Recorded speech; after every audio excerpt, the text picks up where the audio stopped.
Xorazm viloyati Qo'shko'pir tumani Bahoriston mahalla fuqarolar yig'iniga Milliy bank mas'ul qilib belgilangan.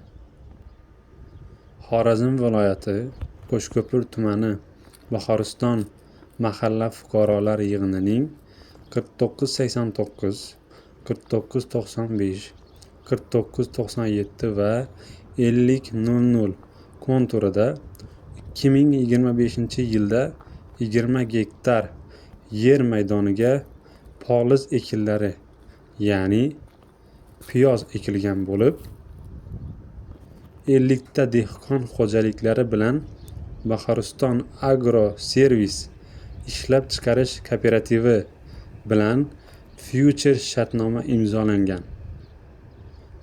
Piyoz mahsuloti 2025-yil avgust oyiga yig'ishtirib olinadi.